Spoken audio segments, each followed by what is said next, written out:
구약성경 529페이지 열왕기상 19장 10절부터 28절의 말씀, 제가 봉독하고 마지막 절 합독하겠습니다.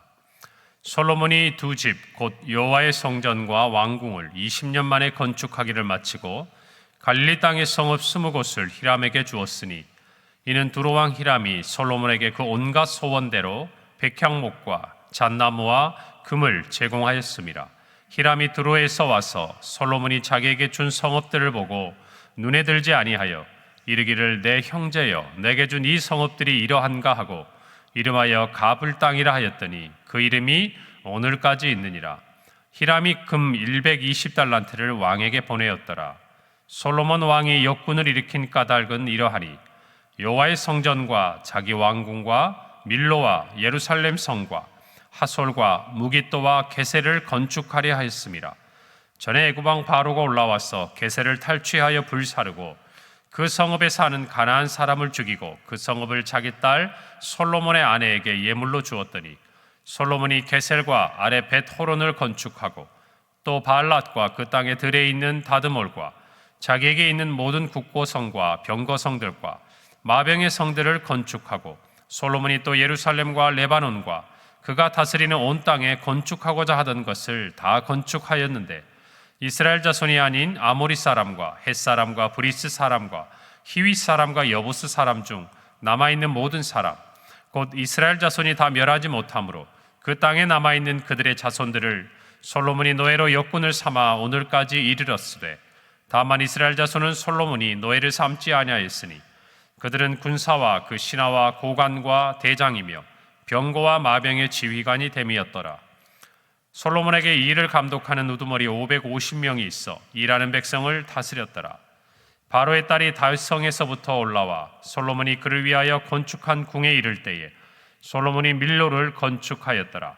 솔로몬이 여호와를 위하여 쌓은 제단 위에 해마다 3번씩 번제와 감사의 제물을 드리고 또 여호와 앞에 있는 제단에 분향하니라. 이에 성전 짓는 일을 마치니라. 솔로몬 왕이 에돔 땅 홍해 물가에 엘롯 근처 에시온게벨에서 배들을 지은지라. 히람이 자기 종 곧 바다에 익숙한 사공들을 솔로몬의 종과 함께 그 배로 보내매, 함께 읽습니다. 그들이 오빌에 이르러 거기서 금 420달란트를 얻고 솔로몬 왕에게로 가져왔더라. 아멘.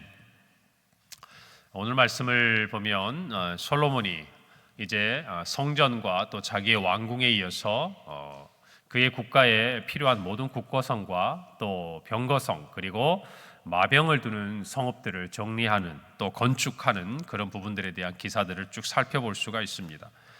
오늘 10절에 보니까 솔로몬이 두 집 여호와의 성전과 왕궁을 20년 만에 건축하기를 마쳤다. 그러니까 꽤 오랜 시간 동안 이 건축들이 이루어진 것이죠. 성전을 지은 게 7년, 그리고 자기의 왕궁을 13년을 지었으니까 사실 솔로몬 치세 초기에 가장 중요한 두 개의 큰 역사가 있었던 것을 우리는 알 수 있습니다. 그리고 우리가 조금 전에 읽은 대로 각 필요한 지역의 중심이 되는 성읍들을 새롭게 건축하는 관계로 많은 일들이 일어났다는 것을 알 수 있죠. 솔로몬이 그가 원했던 대로 모든 성읍들을 다 건축하는, 참으로 이 부분들을 보면서 솔로몬 왕이 얼마나 자기의 나라를 이렇게 기틀을 세워가고 또 자기가 원하는 대로 다 모든 일들이 형통하였었는가, 이것들을 우리가 생각해 볼 수 있습니다. 그러나 그의 화려함과 또 형통함 이면에 오늘 성경에 보니까 그림자가 드리워져 있는 걸 볼 수가 있죠. 그 대상이 우리가 먼저 알아보기는 두로왕 히람의 이야기입니다.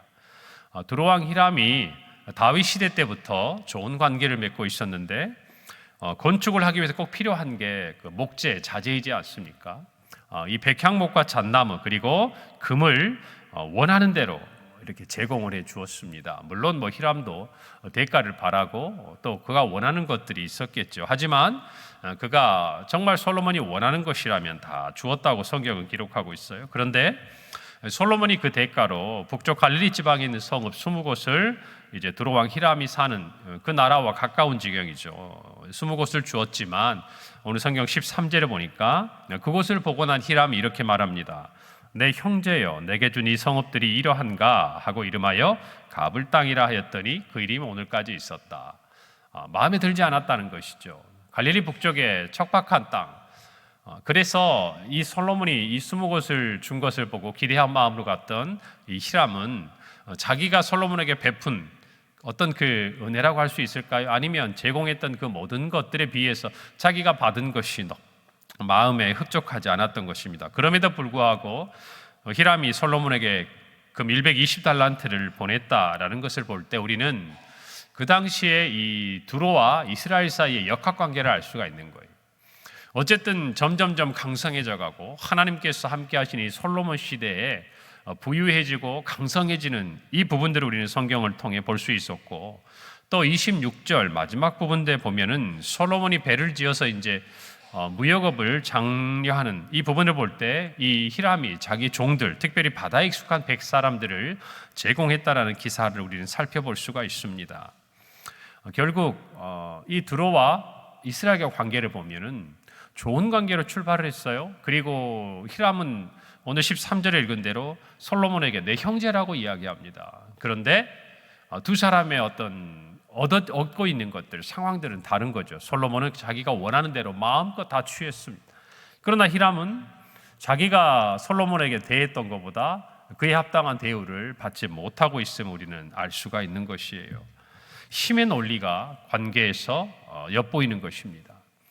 즉 모든 일을 함에 있어서 사람들과의 관계 속에서 사랑으로 또 신뢰로 그 모든 것들이 이루어져 갔던 관계에서 솔로몬이 점점 부강해지면서 그의 마음속에 그가 가지고 있던 힘, 또 나라가 부강해지고 또 하나님이 그에게 주신 은혜들이 더하고 형통했을 때 사람들과의 관계에 있어서 상처들이 보이기 시작한다는 것입니다. 하나님이 저와 여러분에게 주신 은혜가 있다면 그것들은 마땅히 하나님의 이름을 위해서 하나님의 이름을 높여드리고 영광을 위해 사용되어야 하는 줄로 믿습니다. 그런데 그 모든 과정조차도 우리는 하나님이 기뻐하시고 또 하나님이 영광을 받으시는 일들을 우리가 드러나도록 사용을 해야 되는 것이에요. 우리가 어떤 일을 아무리 좋은 일을 하고 우리가 뜻하는 어떤 일에 하나님 은혜를 주신다 할지라도 그 일을 하는 과정 속에서 나에게 진심으로 대하고 사랑으로 대하고 또 내가 하는 모든 일이 특별히 주의 이름과 관련되어 있는 어떤 일을 행함에 있어서 우리가 어떤 사람의 마음을 상하게 하거나 또는 그 사람과의 관계에 있어서 하나님 우리를 높여주신 이후에 우리가 그러한 사람들의 마음을 돌아보지 못한다? 그것들은 분명히 하나님 앞에서 우리가 비춰보아야 될 문제라는 것입니다. 하나님 우리에게 은혜를 주시면 주실수록, 높여주시면 높여주실수록, 부와 명예를 주시면 주실수록 그것들을 가지고 하나님께는 영광을 돌릴 뿐만 아니라 그 일을 위해 함께 기뻐하고 함께 땀 흘리고 함께 수고했던 사람들과 정말 그 마음들을 나누고 돌아보고 사랑할 줄 아는 하나님의 자녀들이 되어야 하며 더불어 화목해야 한다는 것입니다. 오늘의 두로왕의 이야기는 사실은 그냥 지나쳐갈 수 있는 이야기이긴 합니다. 그러나 솔로몬의 모든 기사들을 볼 때마다 우리의 마음속에 문득문득 보여지는 것, 이와 같은 일들이 조금씩 처음에 드러났던 정말 그 모습들이 나중에 그의 노년에 가서는 그가 그것 때문에 하나님 앞에서 범죄하고 넘어지게 되는 것도 우리가 다 살펴볼 수 있는 것이, 너무나 많은 부 때문에, 너무나 큰 형통 때문에 자기가 절제할 필요가 없을 만큼 하나님이 많은 것들을 부어주셨던, 부족함이 없었던 그의 삶이 결코 행복하지 않았다는 것을 우리가 살펴보면서 정말 그가 누구보다 헛되다라는 그의 인생을 이야기하고 있는 것도 우리가 살펴보면서 정말 우리가 이 땅에서 원하는 것은 무엇이고 그것을 얻기 위해서 우리는 정말 소중한 것들을 잊어버리거나 잃어버리고 있지는 않은지 늘 우리가 믿음과 또 우리 주변에 두신 많은 사람들과의 관계를 생각하면서 소중한 것을 지킬 줄 아는 저와 여러분이 되기를 바랍니다. 더 나아가서 두 번째는 갈릴리 성읍 20곳을 히람에게 준 것입니다. 모세의 율법은 하나님께서 이스라엘 백성에게 주신 땅은 절대 이방인들에게 주거나 팔아서는 안 된다고 규정하고 있어요. 솔로몬이 어떤 마음에서 이와 같이 했을지 모르지만 저는 이런 생각이 듭니다. 솔로몬이 그 땅을 줄 수 있었던 이유가 뭐였을까요? 히람이 보였을 때 마음에 들지 않았어요. 그러면 그 땅은 솔로몬에게도 좋은 겁니까? 안 좋은 겁니까? 별로 그다지 귀한 땅이 아닌 거예요. 자기에게 마음을 다해서 행했던 그 사람에게 자기가 하찮게 여기는 것을 준 겁니다. 그런데 애시당초 그것은 주고받을 그런 땅이 아니었어요. 아무리 내 마음에 들지 않는 땅이고 아무리 그것이 세상의 가치로 볼 때 귀하게 여겨지지 않는 땅이라 할지라도 이스라엘에게 주신 하나님의 땅입니다. 맞습니까? 그리고 그것들을 기업으로 갖도록 하셨어요. 그런데 그것을 내어주는 것입니다. 경제적인 가치로 보면 모르겠어요. 그것이 더 나은 것처럼 보였기에 그가 그렇게 했고, 그것을 받은 히람이 섭섭했지만 더 이상 어떤 기록이 없는 것들을 본다면 아마 솔로몬에게는 이것을 내어주어도 될다라고 생각했을지 모르겠습니다. 여러분, 성공에 취하다 보면 하나님의 말씀이 희미해집니다. 하나님이 우리를 높여주시고 우리가 하는 모든 일에 형통이 주어질 때 가장 위험할 때예요. 오히려 그때가 우리를 돌아보아야 하고 서로 살펴보아야 합니다. 여러분, 그래서 바울 사도는 빌립보 교회에 편지하면서 이런 이야기를 해요. 모든 일을 원망과 시비가 없이 해라. 주의 일을 함에 있어서도 주의 교회를 섬김에 있어서도 항상 이런 일이 생길 수가 있어요. 두루와 히람이 느끼는 것처럼 원망이 일어나고 시비가 일어날 수 있습니다. 여러분, 그런데 이 모든 원망과 시비의 그 밑바닥에는 하나님의 말씀이 권위를 얻지 못하고 하나님의 말씀을 가벼이 대하는 신앙의 정말 좋지 않은 그런 모습들, 불신앙의 모습들이 그 뿌리를 내리고 있다는 걸 우리가 아셔야 돼요. 여러분, 저와 여러분도 마찬가지입니다. 우리가 신앙생활을 하면서요, 눈에 보이고 사람들과의 관계에서 드러나는 어려움들은 사실 신앙에 있어서의 문제입니다. 다른 거 아니에요. 정말 하나님을 두려워하고 하나님을 살아계신 하나님으로 고백하는 사람은 교회 안에서 형제를 대함에 있어서나 사역을 대하는 자세에 있어서나 모든 일을 행함에 있어서나 교회 밖에서 세상 사람들과의 만남의 시간을 통해서 하나님의 영광을 드러내고자 힘씁니다. 원망과 시비를 불러일으키지 않아요. 양보합니다. 꼭 이겨야 될 것이 아니고 꼭 지켜야 될 것이 아닌 일에는 져주기도 합니다. 왜요? 그것이 하나님이 기뻐하시는 일인 줄 알기 때문이에요. 저와 여러분이 오늘 하루를 지나가면서 많은 일들이 있을지 모릅니다. 많은 사람을 만날 겁니다. 그 모든 사람들과의 관계 속에서 우리 신앙에서부터 우러나오는 아름다운 모습들이 있기를 바랍니다. 특별히 우리보다 약한 자들, 우리보다 정말 힘이 없다고 느껴지는 사람들을 대할 때 그 사람들을 대하는 모습이 저와 여러분의 인격이에요. 그것이 확실한 이야기입니다. 우리보다 강하고 힘이 있고 우리보다 무엇인가를 많이 가진 사람을 대하는 모습은 절대 인격이 아니에요. 저와 여러분은 반대로 우리가 그냥 일반적으로 대할 수 있고 평소에 대할 수 있고 어쩌면 가볍게 대할 수 있는 사람에게 어떻게 행동하느냐가 정확히 저와 여러분이 가지고 있는 신앙 인격이라는 것이에요. 우리의 인격이라는 것이 신앙과 절대 분리되어 있는 것이 아닙니다. 하나님 앞에 신앙적으로 굳건한 사람이 사람들과의 관계에서 인격적이지 못하다 천만의 말씀이에요. 신앙에 문제가 있는 거예요. 우리가 신앙생활을 하면서 오늘 하루를 지나가면서 오늘 이 솔로몬의 이야기를 보면서 저와 여러분의 삶을 한 번쯤 돌아보고 말하고 행동할 수 있기를 바랍니다. 오늘 15절에 보니까 솔로몬이 많은 일들을 합니다. 여호와의 성전과 왕궁과 또 밀로와 예루살렘 성을 짓고 특별히 하솔과 무기또와 게셀을 건축하려 했다고 이야기합니다.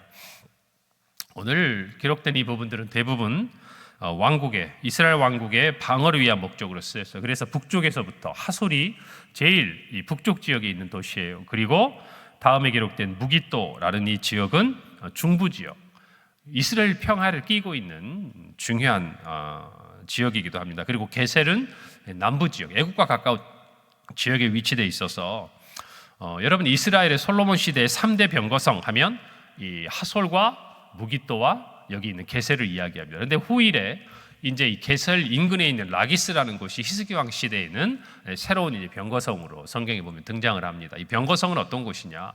북쪽과 남쪽 그리고 가운데 지역에 우리로 말하면 군사력이 집중되어 있는 세 곳이에요. 그래서 국가 안에 어떤 어려운 일이 일어났을 때 외부의 침입이나 내부에 어떤 문제가 생겼을 때 그 지역을 중심으로 국가를 지켜가고 보호하는 그런 지역이기도 한 것입니다. 이곳들을 솔로몬이 이제 세워가는 것이죠. 그리고 19절 마지막 절에 보면 그가 다스리는 온 땅에 건축하고자 했던 것을 다 건축했다고 기록되어 있습니다. 솔로몬이 마음이 뜻하고 원하는 대로 모든 것을 다 했다는 것입니다. 여러분, 하나님의 성전을 짓는 것 마땅히 해야 할 일이죠. 그리고 자기의 왕궁을 짓는 것 좋습니다. 그리고 이 많은 성읍들을 짓는 것, 국가를 위해서 기틀을 세워가는 일에 좋은 일입니다. 그리고 26절에 보면 홍해 인근의 에시온게벌에 배를 지어서 경제적으로 무역이 번창할 수 있는 계기들을 만듭니다. 성전뿐만 아니라 정치, 경제, 군사적인 측면에서 국가의 기틀을 마련하는 솔로몬을 우리는 봅니다. 여러분, 그런데 이 많은 일들이 솔로몬으로 하여금 이 분주함들이 조금씩 하나님으로부터 그리고 자기 백성으로부터 마음이 멀어지게 하는 것도 우리가 볼 수 있어요. 21절부터 보면은 이스라엘 땅에 살고 있는 가나안 때 다 멸하지 못했던 이 족속들이 남아서 노예로서 그들이 이 부역에 동원이 됩니다. 여러분, 이스라엘 백성들도 동원이 된 거예요. 감독들도 있지만 성전을 건축할 때는 이방인들이 지은 것이 아닙니다. 그런데 여러분, 이 모든 일들, 또 백성들도 이 모든 일에 수많은 감독하고 또 실제적으로 이 노동이 현장에 투여되기도 하였어요. 결국 이와 같은 많은 공사는 후일에 통일 이스라엘이 남유다와 북이스라엘로 이 분열되는 직접적인 원인이 되기도 합니다. 솔로몬 왕 때 너무 많은 이 공사들 때문에 백성들이 너무 힘들었어요. 그래서 그의 아들 르호보암이 왕이 됐을 때 한 가지를 부탁합니다. 이제 우리 좀 쉬게 해달라는 거예요. 너무 많이 우리가 힘들었다는 거예요. 그런데 르호보암이 왕의 권위를 세우기 위해서 오히려 더 무거운 세금과 노역을 시키겠다라고 이야기하는 바람에 백성들의 마음이 떠나서 나라가 갈라지고 마는 거예요. 여러분, 이 당시에는 얼마나 화려하고 왕의 권세를 드높이고 국가의 어떤 그런 세력을 이렇게 위세를 정말 온 천하에 드러내는 이런 역사들이지만 너무나 많은 일들이 사람들의 마음을 떠나가게 하는 것들을 우리가 볼 수 있습니다. 그래서 이 부분들을 우리가 살펴야 하는 것이 하나님께서 주시는 모든 은혜의 시간들을 지나갈수록 그 은혜로 인해서 영광스러운 빛에 정말 나타나는 영역이 있다면 그 일로 말미암아 힘들고 어려운 사람들이 있다는 걸 아셔야 돼요.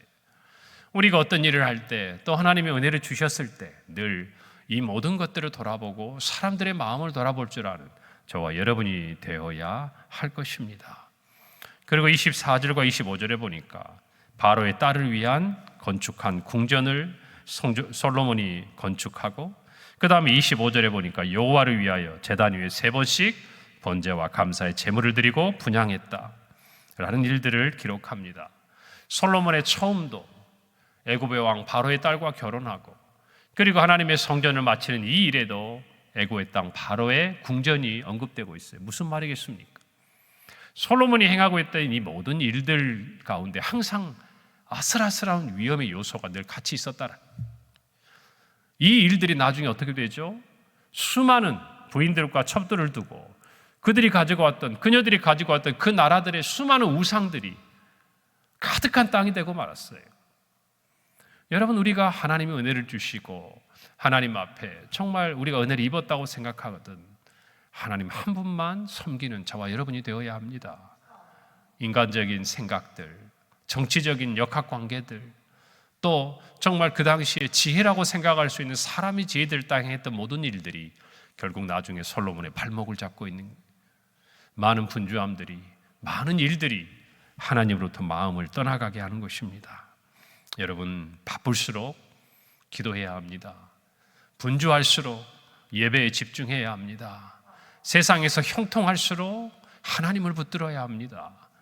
오늘 솔로몬의 이 삶의 이야기들을 보면서 그간 많은 일들로 세상은 칭송하고 그 당시의 백성들은 환호했지만 우리는 성경이 기록하고 있는 그 화려함 이면에 있는 그림자를 살펴보고 저와 여러분의 삶에도 하나님이 높여주실 때 우리 스스로가 낮추고 하나님이 많은 것을 맡겨주셨을 때 주를 위해 그것들을 섬길 줄 알고 그리고 하나님께서 우리에게 형통하게 하실 때에 많은 사람과 더불어 화목하고 또 하나님의 영광을 드러내는 저와 여러분이 되기를 간절히 바랍니다. 기도하겠습니다. 하나님 은혜를 감사합니다. 주님께서 우리를 높이시고 형통하게 하실 때에 오히려 전심으로 하나님 앞에 나아가게 하시고 하나님의 그 은혜를 힘입어 하나님의 영광을 드러낼 뿐만 아니라 사람들과 더불어 화목하여 예수 그리스도의 사랑과 하나님의 은혜를 증거하는 그리하여 구원의 아름다운 열매들을 맺어내는 우리 평강의 모든 성도들이 되게 하여 주시옵소서.